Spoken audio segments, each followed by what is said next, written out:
yéen ñii di ñu seetaan jaare ko ci YouTube bi boo leen bëggee jot suñu publication man ngeen a abonné ci Moukhaddamate TV te bu leen fàtte laal cloche bi. Selon ces philosophes du soupçon, effectivement, l'hypothèse de l'inconscient exclut la liberté du sujet. Pourquoi? Parce que la conscience, elle n'est plus maître dans sa propre demeure. Elle règne, mais elle ne gouverne pas. Les véritables mobiles, les véritables raisons qui nous poussent parfois à agir, ce n'est pas notre conscience, mais c'est notre inconscient. Et cet inconscient peut être motivé même par les conditions matérielles d'existence. Et c'est ce que dit Karl Marx. Ce n'est pas la conscience des hommes qui détermine leur être, mais ce sont les conditions socio-économiques dans lesquelles ils vivent qui déterminent leur conscience. Exemple, quelqu'un qui vole. Avant de venir, non, nit ku bon la warul sàcc, mais est-ce que xam nga moom lu muy dund? Est-ce que xam nga ban situation la nekkee moom? Balaa nga koy juger, xamal d'abord moom situation bu mu nekk avant ngay naan ndax tey xel mënul xalaat mënul nangu yow nga yor 1000 francs sa poche nga bëgg sàcc man samay 100 francs. Xel mënul nangu loolu. Même si justifié wu ñu lu waral nit di sàcc, mais lu ci ëpp nit ku nekk boo xoolee ci ay jëfam li ko yëngala ko ëpp doole. bu amee jëf bu mu jëf rek demal xool cause ba lu ko sabab moo tax nit ci Freud ak Karl Marx ñoom ñu ne conscience nit juge ko ak xel ne xel kese doy na pour nga ne nit xel moo ko wutale ak yeneen mala yi ñoom ñu ne déedéet nit lu ci ëpp du xel am na leneen lu koy yëngal loo xam ne du xelam moo xam condition matérielle yu muy dund moo xam instinct sexuel bi la moo xam désir agressif bi violence bi exemple ngay xeex ak nit ki coup de poing yi figé de partout. Tu prends un couteau, tu le poignardes, la personne meurt. Est-ce qu'à ce moment précis, tu étais libre de le tuer? Selon Nietzsche, non. C'est l'instinct d'agressivité qui a pris le dessus sur ta conscience. À ce moment précis, tu n'étais pas libre. Parce que c'est la colère. C'est l'agressivité. Exemple, un père de famille qui empêche à son enfant d'aller à une soirée dansante. Voilà, c'est une fille à l'âge de la pub quand même, qui veut court aller à cette soirée-là. À cette soirée, mais le père de famille lui dit non, tu ne sors pas de la maison. Elle attend jusqu'à minuit, tout le monde dort, elle s'en va. Malheureusement pour elle, bon, elle a été prise. Maintenant, sous l'effet de la colère, le père de famille voulant coûte la corriger, finit par lui casser le bras. Est-ce qu'il était libre de le battre ainsi? Est-ce qu'il était libre de lui faire ainsi?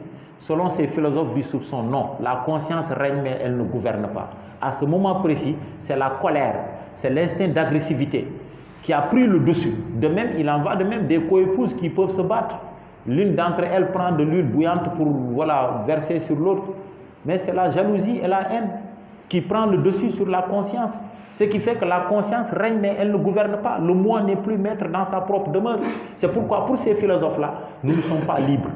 L'hypothèse de l'inconscient exclut effectivement la liberté. Maintenant, puisque nous sommes en philosophie, il faut voir l'antithèse. Et l'antithèse, très bien, ce sont les philosophes français, Jean-Paul Sartre et Alain, qui disent que l'hypothèse de l'inconscient n'est qu'un alibi, n'est que de la mauvaise foi, n'est qu'un prétexte. Mënoo jam nit ki paaka nga ne tayuma ko woon dama meroon bi ngeen di xeex kurfe ñi tàkk nga daw dugg seen kër lan moo tax indiwoo sa téléphone portable lan moo tax indiwoo bale lan moo tax duggoo ci waañ bi indi kuddu mais bi nga duggee ci waañ bi kudd mu ngi foofu bale mu ngi foofu nga jël paaka parce que xam nga ni paaka li ko tax a jóg mooy dagg te paaka fu mu dóor fu ne dina dagg te bu daggee dina rey kon wax ne teyuma ko woon libre ma woon instant boobu ànduma woon ak sama xel ay lay la ay prétexte la nit ki day fen kese pour jéem a wut nu mu ciy raxasee loxom il faut kon mu jël responsabilité am kon ginnaaw loolu est-ce que nit ki libre na ci kaw loolu lan mooy liberté ñi enchaîner ci leçon sur la liberté. Qu'est-ce que la liberté? La liberté, elle est définie d'abord comme une absence totale de toute contrainte. Être libre, c'est faire tout ce que je veux. Voilà.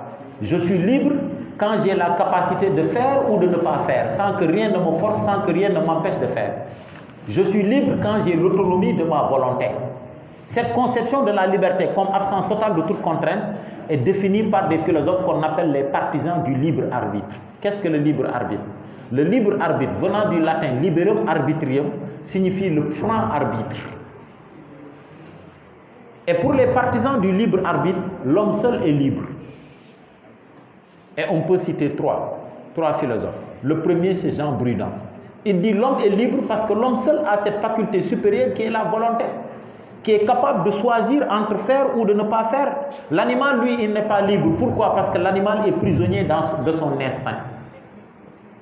Quand l'animal se trouve engagé Dans une action où l'animal doit faire un choix entre deux réalités, l'animal est incapable de choisir. Pourquoi? Parce qu'il y a son instinct qui le dicte. Tandis que l'homme, lui, il est libre. Et pour mieux illustrer cela, Jean Buridan donne l'exemple communément appelé l'âne de Buridan. Il dit à supposer qu'on place un âne à équidistance entre un seau d'eau et une botte de foin, et que par la même occasion, l'âne subissant la même puissance de l'attraction face à la boisson et pour la nourriture, l'âne se laisserait mourir de faim et de soif car n'ayant pas la capacité de s'autodéterminer. Mais ça aurait été un homme devant le bien et le mal, devant le juste et l'injuste, devant le vrai et le faux.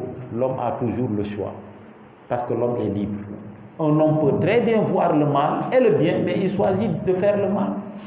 ñuy naan sangara xam nañ ne sangara baaxul mais ñoom ñoo bëgg màndi boo naanee sangara dawal oto nga fiir si nit mu dee est-ce que di nga ne yàlla moo ko rey kan moo rey kooku no taxaw leen rek yow nga naan sangara màndi te yow xam nga ne sangara baaxul ndox mu ngi nii ndox moo baax sangara mu ngi nii sangara baaxul te bu ma naanee sangara dinaa màndi te bu ma màndee dawal oto bi mun naa ci def accident nga màndi takkale ko ak sa sagoor def accident rey ñaari nit kan moo rey ñooñu yàlla la wala yow la non moo taxit nag Jean Buridan ne lan moo tax kon pourquoi Jean Buridan a donné cet exemple-là?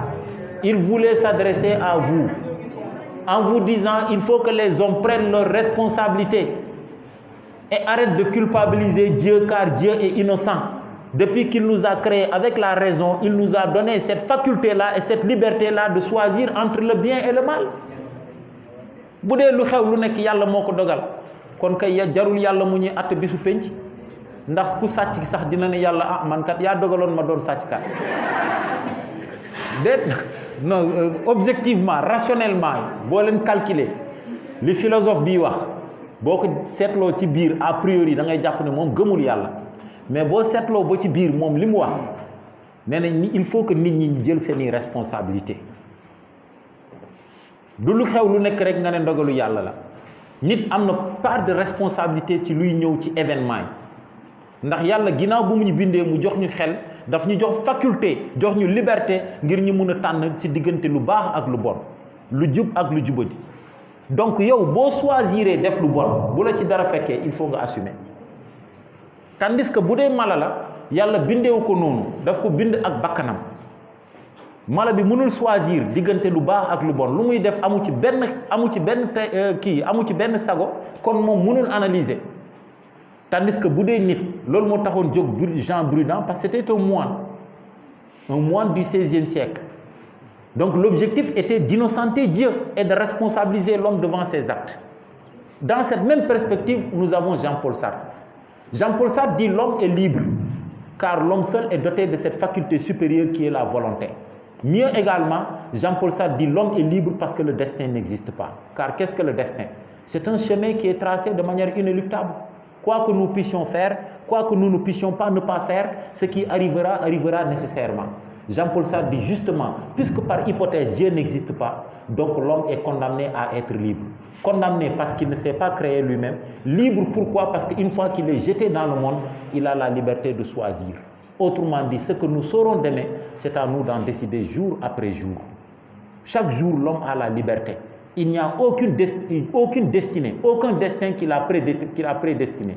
C'est pourquoi dans son ouvrage intitulé L'existentialisme est un humanisme, citant Ponge à la page 39, Jean-Paul Sartre écrit l'homme et l'avenir de l'homme. Li ngay dooni suba yaa koy liggéey jour après jour yow yaay ñafe boo xam ndax profilo nga bëgg doon mais depuis léegi ngay reyante nga am moyen bac nga dem inscrire département philo dina métti de mais nga des fa lu mu métti nga des fa ba keroog ngay génnee diplôme yi nga doon prof philo. Donc voilà un peu ces philosophes-là. Et enfin, le dernier exemple est donné par André Gide. André Gide dit l'homme est libre parce que l'homme est doté de cette faculté supérieure qui est la volonté. Et l'homme est tellement libre que parfois il peut même agir sans motif.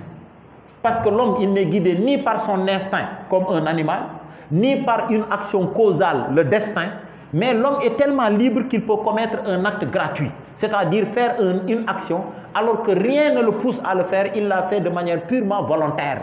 La liberté, c'est agir volontairement. Et pour illustrer cela, il met en scène un crime immotivé. Jean-Paul Sartre met en scène un crime immotivé en mettant en scène deux compagnons de voyage.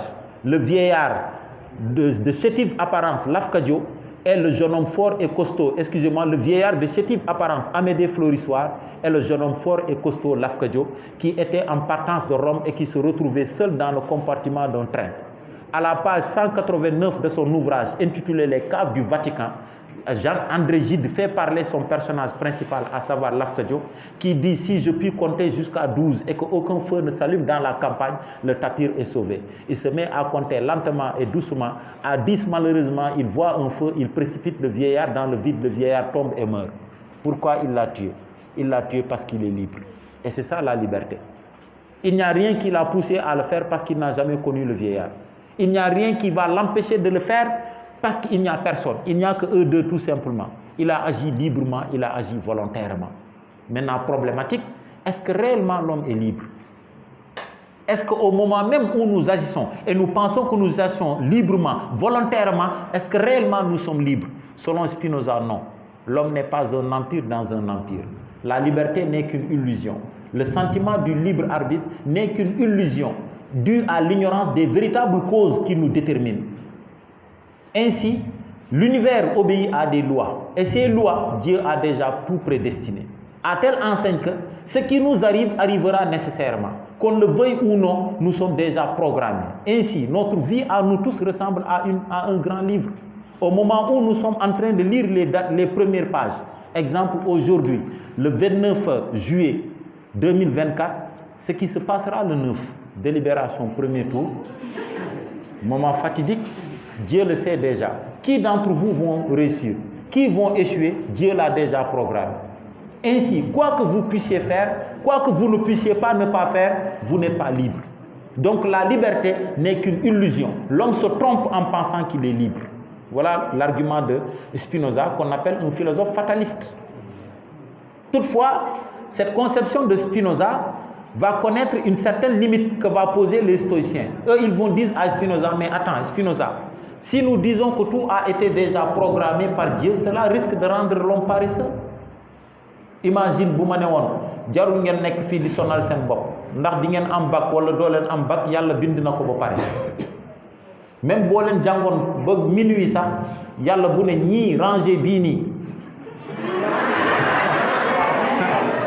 waaw xaaral ma yeggali sax voilà ok léegi yàlla bu ne woon rangé bii nii dinañ am bac ok, merci. Ok, voilà. Maintenant, donc, cela veut dire que tout simplement, les stoïciens vont dire à l'argument, vont s'opposer un peu à l'argument de Spinoza, même si les stoïciens ne sont pas des philosophes athées, mais ils vont s'opposer un peu à cet argument, en disant que, attention, si nous disons que tout a été déjà programmé et prédéterminé par Dieu, à telle enseigne que notre vie à nous tous ressemblerait à ce grand livre-là, où toutes les pages sont déjà écrites par Dieu, et que nous ressemblons tous à des marionnettes qui dansent au rythme d'une musique dont nous-mêmes ne sommes ni les auteurs ni les compositeurs, cela risque de rendre l'homme paresseux. Parce que quelqu'un, par exemple, comme l'exemple du malade, peut se dire, peu importe que j'aille chez le médecin, car que je guérisse ou que je meure, cela a été déjà programmé, prédéterminé. Les stoïciens disent que, attention, il faut savoir qu'il y a des causes externes et des causes internes. Il y a des causes externes qui ne dépendent pas de notre volonté. Exemple, la naissance et la mort. Personne d'entre nous dans cette salle n'a décidé le jour de sa naissance. Et quand la mort arrivera, même le médecin n'y peut rien. D'ailleurs, même le médecin lui-même, il meurt, si bien qu'il connaît tous les médicaments pour ne pas mourir. Le pharmacien, il meurt, alors que derrière lui, il a tous les médicaments. Mais malgré tout, il ne peut pas échapper à cela. Donc, il y a deux causes externes, la naissance et la mort. Mais entre la naissance et la mort, la vie est une succession de pages blanches, où chaque jour, l'homme a la liberté de choisir. Est-ce que vous serez pauvre ou riche? Est-ce que vous aurez votre bac, oui ou non? Si vous tombez malade, est-ce que vous allez guérir, oui ou non? Cela dépend de vous. Cela n'a pas été prédéterminé par Dieu. Voilà l'argument des stoïciens. Enfin, on termine cette leçon avec liberté et responsabilité. La liberté, si elle n'est pas agir volontairement, faire tout ce que je veux. Donc peut-être la liberté ne peut être pensée qu'avec la responsabilité. Mais qu'est-ce que la responsabilité? La responsabilité, c'est l'imputation d'une action que l'on peut faire à quelqu'un. On dit de quelqu'un qu'il est responsable si on connaît les causes et les actions, s'il a conscience des causes et des actions et des causes et des effets de ses actions. Par conséquent, le responsable, il a toujours des comptes à rendre envers ceux qui le responsabilisent et envers Dieu. Et justement, si par hypothèse Dieu n'existe pas, donc l'homme est libre, parce qu'il n'aurait pas de compte à rendre à personne. Mais l'homme est-il véritablement libre dans la mesure où il vit en société? Selon Jean-Paul Sartre, non. Nous ne sommes pas libres. Pourquoi? Parce qu'autrui me regarde, autrui parle sur moi, autrui me sosifie, autrui m'empêche d'être libre. Et c'est pourquoi dans 8 coulots, Jean-Paul Sartre écrit « L'enfer, c'est les autres ». Les autres sont là le jour du bac. Mais waa koñ bi dinañ laajte waa ji nu mujjee xamoon naa ko fii lay topp WhatsApp rek du nangoo jàng wax na la dëgg kay fii nga doon topp WhatsApp doo jàng léegi nag yaa ngi nii. Donc nous ne sommes pas libres parce que nous vivons dans la société. Mais malheureusement, puisque nous ne pouvons pas vivre sans les autres, on ne peut pas vivre sans les autres parce qu'autrui me permet de me définir. Autrui est une médiation entre moi et moi-même. Et puisque je ne peux pas vivre sans les autres, comment faire maintenant pour être libre, malgré la présence des autres? Jean-Paul Sartre dit il faut respecter les autres. Ne pas faire à autrui ce que toi-même tu ne veux pas qu'on te fasse. C'est-à-dire, ma liberté aujourd'hui de fumer ne doit pas me donner la liberté d'enfumer la classe. Ma liberté d'écouter de la musique, parce que ce portable m'appartient, ne doit pas me donner la liberté de tympaniser les autres. Ma liberté de bavarder ne doit pas me donner la liberté d'empêcher les autres de faire leurs cours. De même également, dans la société, il faut limiter sa liberté individuelle au profit de la liberté collective. C'est pourquoi Jean-Paul Sartre écrit « Ma liberté s'arrête là où commence celle des autres ». Nga dugg ci bus bi di jëm Dakar mais yow bus bi yow kenn moomoo ko waaye yow comme yaa moom sa portable te musique waali daf la neex nga vide volume bi am na koo xam ne mu ngi ci bus bi dafa feebar rendez-vous la jëm am na koo xam ne mu ngi ci bus bi dëmb nelawul am na koo xam ne mu ngi ci bus bi ci dëj la jëm xolam neexul. Ta liberté d'écouter de la musique ne doit pas te donner la liberté d'empêcher les autres d'être libres. Donc à chaque circonstance, dans la société, quand nous vivons en groupe, il me faut limiter ma liberté individuelle. Nga bokk ak nit ki néeg wala nga toog ci salon sa téléphone sonné am na ñoo xam ne amuñu savoir vivre boobu foofu la ñu nekk waaw allo na nga def waaw foo nekk ana affaire bi mais ñeneen ñi dañuy seetaan excusez-moi nga jóg nànk dem taxaw fële nga woote boo paree nga ñëwaat. Donc il faut à chaque fois avoir cette conscience-là, limiter sa liberté individuelle au profit de la liberté collective. Dans un État également, la liberté, ce n'est pas de faire tout ce que je veux. Car si tout le monde faisait ce qu'il voulait, que serait cet État-là? Ce serait le désordre, ce serait l'anarchie. Donc la liberté au sens politique du terme consiste à respecter les lois que l'État met en place. Et c'est ce que dit Rousseau. L'impulsion seule de l'appétit est esclavage, l'obéissance à la loi que je me suis prescrite est une liberté. Je suis libre que si et seulement si je respecte les lois que l'État met en place. Dès lors, la liberté n'est possible que dans un cadre organisé par des lois qu'on appelle État. Maintenant, qu'est-ce que l'État? L'État peut être défini comme une entité politique constituée d'institutions diverses qui président aux destinées collectives d'un peuple et qui exerce à ce titre le pouvoir. Ou bien, l'État peut être défini comme une organisation politique et juridique dotée d'un pouvoir souverain. Maintenant, première question, très bien, quelle est la différence entre État, nation, patrie et société? Souvent, ces termes-là, voilà, s'entremêlent, quoi. Quelle est la différence entre État, nation, patrie et société? La différence entre État et société, c'est qu'on peut avoir des sociétés sans État. Pourquoi? Parce que la société est définie comme un ensemble d'individus qui partagent un même espace de vie et qui sont régis par les mêmes règles et qui ont un destin en commun. Tandis que l'État est une organisation politique et juridique qui s'exerce sur une population bien donnée. Par conséquent, les trois conditions qu'il faut pour avoir un État, c'est un territoire bien délimité, une population et une autorité, un pouvoir. Tandis que le mot nation, quand on parle de la nation, on s'adresse à la population, à une communauté linguistique. Tandis que la patrie renvoie à l'ensemble des terres léguées par les ancêtres et qui fait l'objet d'amour et d'attachement pour les patriotes. Maintenant, première question, quelle est l'origine de l'État? D'où vient l'État? Ici, nous avons deux réponses. Une première réponse donnée par Aristote, toujours comme d'habitude. Eux, ils pensent que l'État, Aristote et son maître Platon, que l'État fait partie de l'ordre naturel des choses. Parce que naturellement, l'homme est un animal politique, zoon politico, anthropos zoon politico. Ce qui fait que l'organisation étatique, selon eux, est tout à fait naturelle. Parce qu'ils donnent encore deux arguments. Premier argument, c'est parce que tout individu naît nécessairement dans une famille et que dans toute société, il faut forcément qu'il y ait une organisation politique et on suppose que le chef de famille représente ce corps étatique-là. Mais cette réponse-là sera battue en brèche au XVIIIe siècle par les théoriciens du contrat politique, du droit politique, du contrat social. Rousseau, Thomas Hobbes, John Locke, ils vont estimer que l'État n'est pas naturel, mais l'État a été créé. Au départ, l'État n'existait pas. C'est ce que j'avais dit quand je parlais d'individus et société. Ensuite, j'ai ramené un peu. Donc, quand les hommes vivaient dans l'état de nature qui est caractérisé par la violence, par la méchanceté, par les guerres, il fallait trouver une solution. Et maintenant, pour trouver cette solution-là, ces deux auteurs-là, que sont Thomas Hobbes et Rousseau, ont proposé leur solution. Thomas Hobbes, lui, il propose le régime politique, à savoir l'absolutisme, où tous les pouvoirs seront concentrés dans les mains d'une seule personne qui va régner en maître absolu. Et cette personne-là, appelée le Léviathan, il aura le droit de vie et de mort sur les autres, et ainsi, par la crainte du châtiment, les autres, ils vont obéir, et ainsi, on aura une paix durable. Rousseau va dans le même sens, mais il critique, il stigmatise la position de Hobbes, car selon lui, la liberté est un droit imprescriptible. Nul ne peut aliéner ni renoncer à sa liberté, car renoncer à sa liberté, c'est renoncer à sa qualité d'homme. Par conséquent, nous devons trouver un moyen où il y a un État, mais en même temps, il y a la liberté des citoyens. C'est pourquoi chez Rousseau, l'État n'est pas dans les mains d'une seule personne. Le régime politique qu'il faut, ce n'est pas l'absolutisme, mais c'est la démocratie.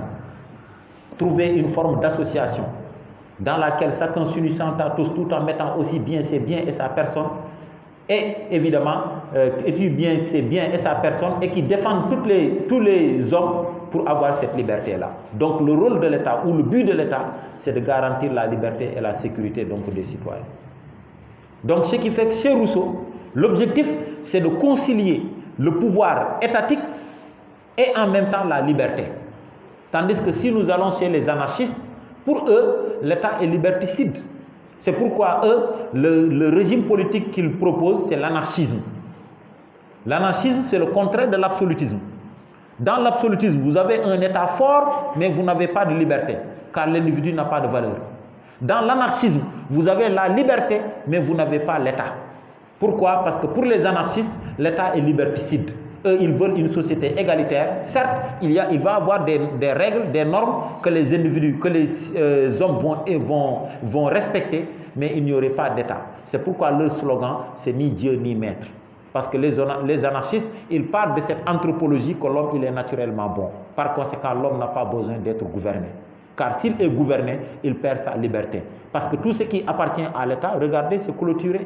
L'État nous encercle, l'État nous légifère, l'État nous commande, l'État nous censure, l'État nous endoctrine, l'État nous espionne. Et pour cela, tout simplement, l'État doit disparaître. Et enfin, nous aurons l'aristocratie qui est défendue par Platon, qui dit que justement Platon va critiquer les autres régimes politiques, tels que la timocratie, tels que le régime politique fondé sur l'honneur, tels que l'oligarchie, le régime politique fondé évidemment sur l'appétit des richesses. Donc, tels que la dictature, tels que la tyrannie, tels que la démocratie, pour maintenant fonder ce régime politique-là qui est l'absoluté, qui est l'aristocratie, où il s'agit de faire le gouvernement des élites, l'homme qu'il faut à la place qu'il faut. Enfin, peut-être les deux dernières questions, c'est comment faire pour accéder au pouvoir, et une fois qu'on accède au pouvoir, comment faire pour y rester. Donc, État et pouvoir. Maintenant, face à cette question-là, le premier qui est considéré comme l'inventeur de la science politique est Aristote.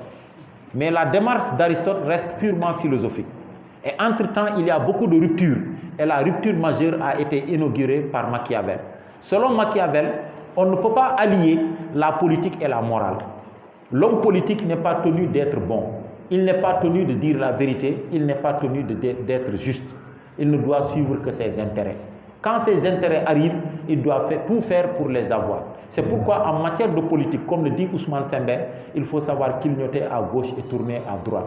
En termes clairs, il faut savoir mentir, il faut savoir tuer, corrompre au nom de la raison d'État. Parce que tout simplement, les fins justifient les moyens. Et comme le dit en Wolof, un bon homme politique, il n'est pas tenu tout le temps de dire la vérité. Il faut juste changer, évidemment, il faut juste viser ses intérêts. En fait, c'est comme ça que la politique est enseignée par Machiavel, même si, voilà, nos amis patriotes vont inaugurer une nouvelle phase politique. Mais quand même, ça va être difficile. Hein? Donc voilà un peu ce qu'il faut dire. Bon, peut-être les critiques de l'État, on termine avec ça. Les critiques de l'État, vous avez, bon, on ne peut pas parler des critiques de l'État sans évoquer les noms de Karl Marx, de Nietzsche, des anarchistes, hein, de Lénine. Pour eux, par exemple, pour Karl Marx, l'État doit disparaître à petit feu. L'État doit dépérir. Il invite au dépérissement de l'État. Pourquoi? Parce que l'État capitaliste ne profite qu'à une minorité, c'est-à-dire les bourgeois. Tandis que la population, dans sa grande majorité, qui est le prolétariat, vit dans une pauvreté extrême. Ce qui fait que par conséquent, selon lui, il faut éliminer, supprimer à petit feu, au dépérissement de cet État-là, pour instaurer le communisme ou le socialisme, où désormais l'État sera pour l'ensemble, où il y aura le règne évidemment du prolétariat, la dictature du prolétariat fera sa loi, où les biens seront pour l'ensemble de la communauté et non pour une petite minorité. Pour les anarchistes, pour eux tout simplement, l'État est liberticide. L'État empêche les citoyens d'être libres. Donc pour eux, il faut tout simplement supprimer l'État et ses appareils, tels que la police, la gendarmerie, la justice, supprimer tout cela, parce que l'État nous étouffe, l'État nous empêche d'être libres. Et enfin, c'est Nietzsche. Nietzsche commence d'abord par critiquer Rousseau. Il n'est pas d'accord avec Rousseau que les premières formes d'État sont des États démocratiques. Non. Il dit que l'État, c'est une tyrannie effroyable. Les premières formes d'État, c'est quelques hommes aux chevaux blonds, des hommes forts et costauds, qui vont battre ces populations, ces semi-animaux, qui sont inorganisés, jusqu'à ce que ces hommes finissent par devenir dociles. C'est pourquoi l'État n'hésite pas à serrer ses crocs, ses griffes sur cette population-là. C'est pourquoi Nietzsche disait, l'État est le plus froid des monstres froids. Et l'État ment froidement, et voici le mensonge qui rampe de sa bouche quand l'État dit, moi, État, je suis le peuple, il ment. Car l'État n'est là que pour ses intérêts personnels. Donc voilà en grosso modo la fin du domaine de la vie sociale. Merci. yéen ñii di ñu seetaan jaare ko ci YouTube bi boo leen bëggee jot suñu publication man ngeen a abonné ci Moukhaddamatoul TV te bu leen fàtte laal cloche bi.